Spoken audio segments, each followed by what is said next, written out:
to the INFOWARS Nightly News. It's Tuesday, February 4th, 2014. I'm Leanne McAdoo, and here's what's coming up tonight. Tonight, is 2014 the year the economy finally crashes, crumbling the matrix reality we live in?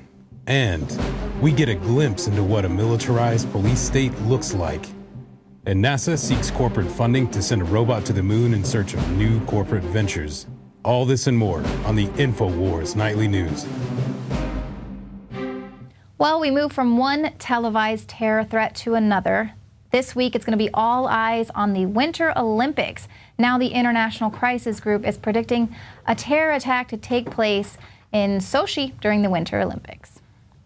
Russian authorities, of course, believe that the threat may come from the Muslim North Caucasus, which is where an insurgency is currently underway. And, of course, that's where Prince Bandar bin Sultan of Saudi Arabia threatened to move his rebels in if Putin didn't play ball. But no, this threat is now coming from the IGC. They believe that the threats against the games are going to arise elsewhere, saying radicals can come from any region of Russia. Now, the reason why this should cause some concern is that the IGC is a non-government organization founded by members of the Internationalist Carnegie Endowment for International Peace and the World Bank, as if those two go together. Now, it's funded by governments and corporate foundations. Its advisory board is dominated by Chevron, Shell, and other transnational corporations. But George Soros sits on the IGC board of trustees. Of course, he's directly implicated in funding the pro-EU activists in the Ukraine during that current uprising. Now, so here we have George Soros. He's a man whose company rolled out the naked body scanners almost immediately following that false flag terror threat with the underwear bomber. Now, all of a sudden, he's curiously there where another terror attack is supposed to take place, probably salivating with the thought of the potential profits that can be made there. And basically, these are the same groups who are sending in rebels to destabilize other regions and other areas, much like Saudi Arabia has threatened to do to Putin during the Olympic Games. So we have all these globalists are kind of salivating here, wondering how they can go ahead, destabilize the region, make a big problem, and then sweep in to clean it up. Maybe Soros is hoping that Russia's going to hope to, purchase all the naked body scanners that aren't working for us here in America. But who knows? I mean, that's what these globalists do. And historically, they create the problem, and then they want to go in and fix it. So are they predicting a terror threat that they're going to create? Now, that's something I'd bet money on. But you know what? Just don't worry about it. Everything is fine. But there is a Harvard economist that disagrees with that. He just took $1 million out of Bank of America, and he said he's probably going to go ahead and create a bank run on Bank of America because of that. Now, this is a Burnham. He's an ardent critic of the Fed. He writes, "Why do I risk starting a run on Bank of America by withdrawing my money and presuming that many fellow depositors will read this and rush to withdraw too? Because they pay me zero interest." Now, Burnham explains that Bank of America may be unwilling or unable to return his money should one of a number of different circumstances arise, such as depositors demanding their money back en masse, or if the investments of which 90% of depositors' money Bank of America has loaned out to cover go bust. So, I mean, here's this guy, he's got $1 million in the bank, and basically it'd be better off if he just stuck that money under his bed in a mattress, because when he goes to take it out, the bank will put these capital controls on it and say, sorry, we need that to cover these risky investments that we made with your money that we pay you zero interest on. Silly American, what were you thinking? But in addition, he points out that the FDIC, which everyone feels so secure, putting their money in the bank because they guarantee to insure deposits up to $250,000. He points out the FDIC only has about $41 billion in reserve against $6 trillion in insured deposits. So, I mean, you can do the math there. Now, this Harvard economist, he pins the blame on the government intervention, and specifically Ben Bernanke and the Federal Reserve, for pursuing absurd quantitative easing policies. He says it's going to unravel in the U.S. as it has every other time it has been tried, from Weimar Germany to Robert Mugabe's Zimbabwe. Now, another elite insider also agrees with Burnham. He was one who predicted the massive economic crash in 2012. He says now that there's a very large probability that the real end of the world scenario might come March 4th, 2014. He says the doomsday clock will ring then because the U.S. economy may fully crash around that date, which will in turn bring down all world economies and all hope of any recovery for the foreseeable future. Now, he predicts that interest rates will skyrocket, businesses will fail, unemployment will go to record levels, of course, material and food shortages, and major social unrest. Now, he goes on to say that any wishful thinking that America is in a recovery and that things are getting better is an illusion, because a run on the bank would start suddenly, but it would snowball, build very quickly, and the rest of the world would fully crash along with us. Now, this collapse is also noted by the U.S. Treasury Department, who agrees, and they say that if the U.S. government doesn't raise the debt ceiling, it's going to have a generational effect, meaning that a depressive economic environment could last for our entire lifetimes, which is very frightening. Now, who knows if it's going to happen around March 4th or whenever, but all I can say is that there are some major economists and the U.S. Treasury, I don't really believe anything they say, but some other major economists are saying we need to be prepared for this. Something is happening. And if Burnham's words don't send a chill down your spine, they definitely should send a chill through the markets. We have seen the Dow Jones fall 1,000 points. And this has been since its height in December, which we haven't seen it fall more than 200 points in over a year. I mean, that's its moving average. So many believe that this is just the beginning of a major stock decline.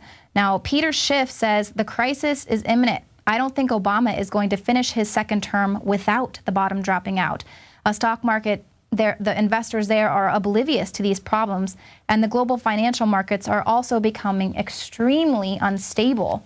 Now, for anyone who doesn't believe that we could see civil unrest here in America, like what these economists are talking about, just take a look at what happened in Seattle. People there were lighting things on fire, burning historical buildings, damaging buildings, throwing down street signs, going crazy because their team won the Super Bowl. I mean, they were acting crazy because of good news. Now, imagine what they would do, how the average American would behave if there was a total economic collapse and no one could find any jobs or any income for an extended period of time.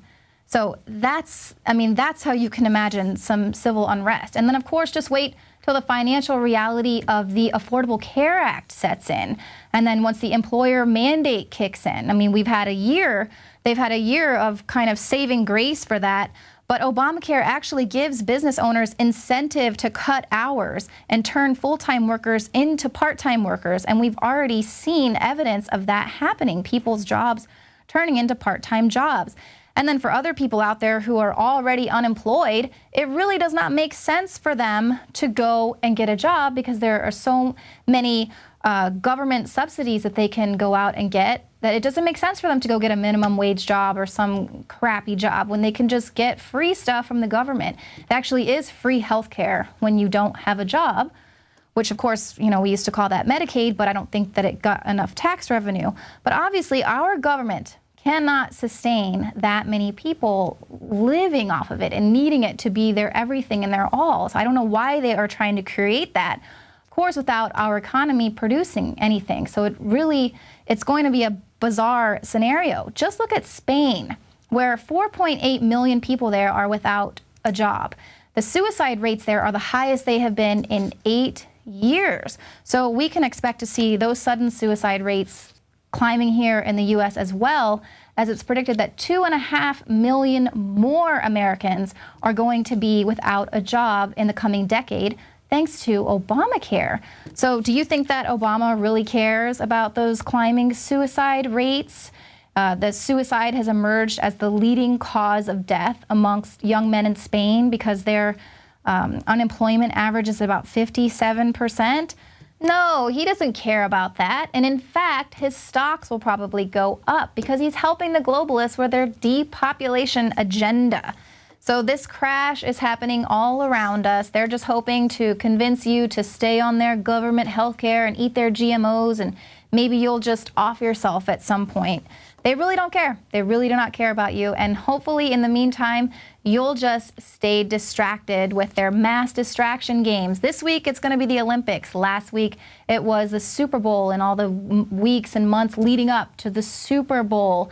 Of course, the Super Bowl, where the Illuminati globalist symbolism is constantly on display for everyone who knows anything to see, and for the sheep to just be hypnotized with this symbolism. Now they've got their MVPs falling in line, hoping to make the occult symbolism trendy and cool. Their Super Bowl MVP, Malcolm Smith, gave a press conference while he was wearing a Nike shirt that was emblazoned with the all-seeing eye and the occult Ouroboros symbol.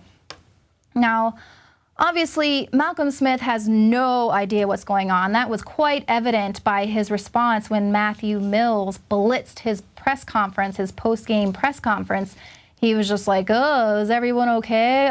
No, they're not okay, idiot, because people are distracted by guys like you who have no idea what's going on, and they just allow the puppet masters to pull their strings while they destroy the world.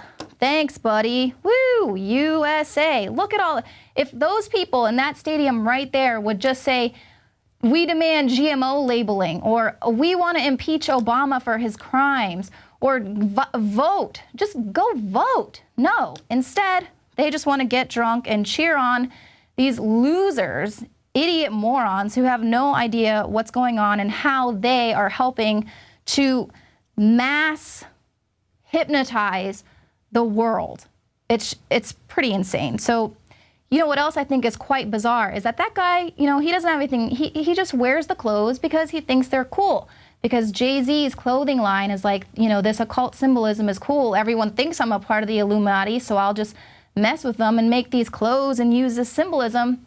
When historically, hip-hop and the hip-hop genre, hip-hop heads, they've been the only group of people in music especially who have actually questioned the Illuminati and who have said, oh, that's Illuminati, that's this. There's a secret cabal of people ruling this society and this music industry and the entertainment industry. They are like the most vocal group asking questions. And now it seems to be the hip-hop genre who is adopting these symbols into their clothing. So it's like you've been infiltrated, guys. Like, you were the only ones asking questions, and now you are worshiping them, paying money to put their symbols on your clothes. So that is completely bizarre. That's really bizarre. So meanwhile, while all this is going on and everyone's distracted, America is being turned into a police state. Every week there's another story after the other. I mean, we have the Boston bombing debacle and the total failure of Super Bowl security. That was all just the beginning. Like, even though it didn't work, it's just set up to scare and police and patrol and control the average American. They're going to be everywhere. Bumbling, Barney Fife, idiot moron cops are going to be busting down your door just like they did to this family in Iowa. Armed militarized police smashed their way into the home of an innocent family last week. When they discovered that they were being filmed on home security cameras, one officer ripped a camera right off the wall, while another covered up a security camera, a second one to prevent their raid from being documented. So why did they use this force to smash into someone's home? Without using the knock and announce required by law, mind you, they just busted in. Well, police carried out the raid in search of someone they suspected of using stolen credit cards to buy clothes and electronics. So this is what a militarized police state in America looks like. Any kind of felony, which is going to be responded to with armed raids, and then they're going to shoot another person or kill your pet. I mean, luckily the dog in that video wasn't shot on camera. That would have been awful, but it's not something that we haven't seen before. Of course, in the end, none of the items on the warrant were found, so the police had to make some kind of arrest and make their whole mission look legit. They got one guy on a probation violation, the other guy had